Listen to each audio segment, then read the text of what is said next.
education are combined. I'm your host, Ilani. Today we are honored to be interviewing Mr. Mark Binder, a storyteller who writes books and does storytelling for a living. I should also mention he is very, very well respected in his creative field. He has received several honors as a result. He has sold more than 60,000 copies of his work. Welcome, Mr. Binder. Thanks for having me. Mr. Binder, I really like books and I really like reading. Can you please show us some of your books and explain what they're about? Sure. The Bedtime Storybook was my first book, and this is a collection of classic stories that I wrote and rewrote, and it's for really young kids and their parents to read. Cinderella Spinderella is a modern version of the classic story of Cinderella, except Cinderella's in a wheelchair, and it's a fun book. This has the most illustrations. This is a beautifully illustrated book. Can you tell us a little about this book? Sure. I was starting to read it. It got me interested. Yeah, It Ain't My Sister is a book. I like to say it's for adults and kids 3rd grade and up, because it's really a fun book about me and my sister growing up and the sort of adventures and misadventures we have. And the opening story is about how a giant slug ate my sister. Every Hero Has a Story is another collection of stories that I wrote for last year's summer reading program, and it's got all sorts of stories from Jack and the Beanstalk to a new version of The Last Adventure of Sinbad the Sailor. And then my most recent project is Transmit Joy, which it starts with the Three Billy Goats Gruff. You've heard that story, right? Yeah. But after that, you haven't heard any of these stories. There's a story called The Little Girl Who Loved Sugar. Do you like sugar? Yeah. Yeah, this is a story that you would really like. And then there's a story about the boy with really, really, really, really, really bad manners. So, lots of different things. And I do different things for different grades. So the language changes and the stories change. And I'll give you a copy. When I think of storytelling, I think of magic and rainbows and unicorns. What do you think when you think of storytelling?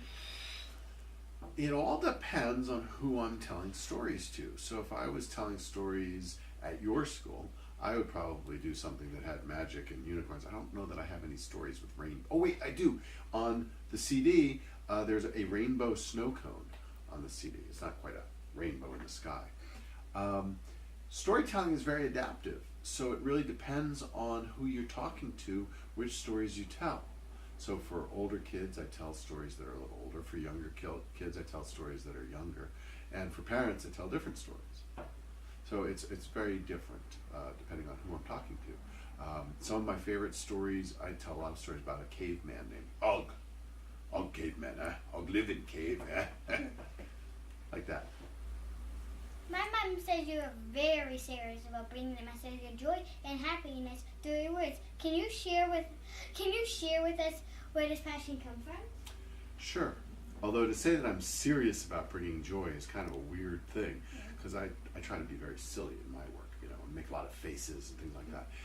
I find that joy is something that you can't get except from another person. You don't get joy when you watch a movie or a video or play a video game. You can have fun, but the idea is that in my work as a storyteller, I try to communicate this experience that is joyful and